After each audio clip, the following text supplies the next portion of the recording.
আসসালামু আলাইকুম। আপনারা জানেন সংযুক্ত আরব আমিরাতে ৫৭ জন বাংলাদেশি সহ আরো অনেকেই বর্তমানে জেলে বন্দী আছেন।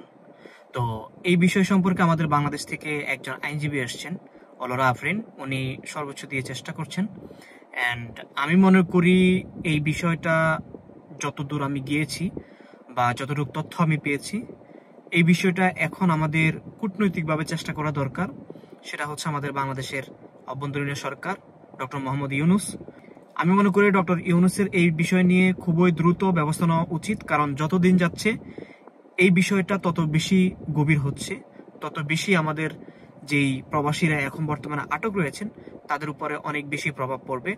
তো আমার মনে হচ্ছে এখন সবচেয়ে বড় ইম্পর্টেন্ট ব্যাপার হচ্ছে এই দেশের যে গভর্নমেন্ট অ্যান্ড বাংলাদেশের যে গভর্নমেন্ট, ওনারা যখন কথা বলবেন তখন আমরা পেতে পারবো। তাই আমি বলতে চাই আমাদের বাংলাদেশের অভ্যন্তরীণ সরকার ডক্টর মোহাম্মদ ইউনুসকে অতি তাড়াতাড়ি আমাদের এই ৫৭ জন সহ যারা বর্তমানে দুবাইতে কারাবন্দী আছেন তাদেরকে ছাড়ার ব্যবস্থা করবেন। অ্যান্ড আপনার মাধ্যমে এই বিষয়টা সম্ভব যতটুকু বুঝতে পেরেছি, কারণ ইতিমধ্যেই আমি এই দেশের এম্বাসি বলেন, তারপরে সিআইডি অফিস বলেন, পুলিশ কমিশন বলেন, জেল বলেন, সব জায়গায় গিয়েছি, কিন্তু আমরা কোনোভাবেই রেসপন্স পাচ্ছি না।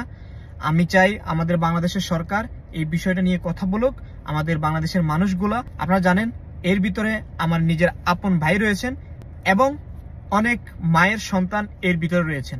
তাই আমি বলবো, আমরা চাই আমাদের বাংলাদেশের মানুষ, আমাদের প্রবাসী, আমাদের রেমিটেন্স যোদ্ধা ভাইয়েরা যেন অতি তাড়াতাড়ি এই দেশের মাটি থেকে মুক্ত হতে পারে, এই দেশের জেল থেকে মুক্ত হতে পারে।